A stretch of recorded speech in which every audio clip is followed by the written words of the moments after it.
All right, what's up, guys? Just finished watching the Lamont Peterson fight. Lamont Peterson put on a great show. And he looked really good. Coming into the fight, you really didn't know how he was gonna look after that long layoff. And when the fight started off, he looked really sluggish in the beginning. I was really wondering, what was really going on with him. He was looking really sluggish. I mean, of course, coming off of that type of layoff, that's what you could expect. But I think he was just kind of lulling Holt to sleep, and that might have been really part of his game plan. Because in the later rounds, he came on real sharp, he came on hard, and you know, he ended up TKOing Holt.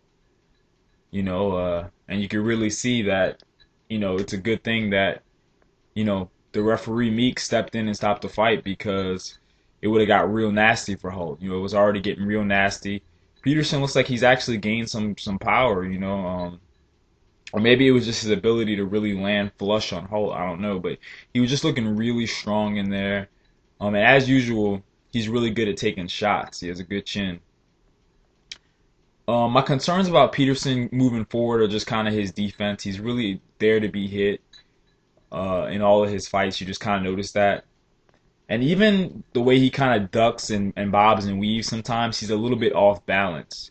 And I think against a power puncher, I'd be a little bit worried about that. But I think Lamont Peterson stacks up well against the best guys in the division. We saw how he did against Khan. I think he could beat Danny Garcia. I think that would be a good fight. But I give Lamont Peterson a good chance just because his ability to apply pressure, man. He's so good at applying pressure, and he has a great chin. One fight that's an interesting fight is Lamont Peterson versus Lucas Matisse. That's a fight I'd really like to see, man, because Lamont's showing a really good ability to take a punch. And this is the type of fight that I think can test Lucas Matisse and give him a really good test.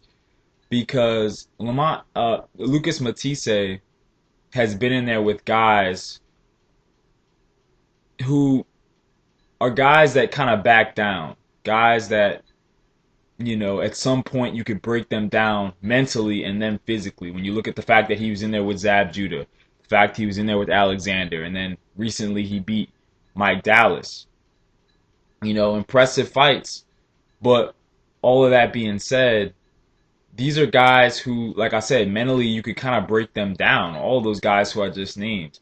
A guy like Lamont Peterson, he's real confident in there. He doesn't have any fear. I think that kind of plays into his fighting style.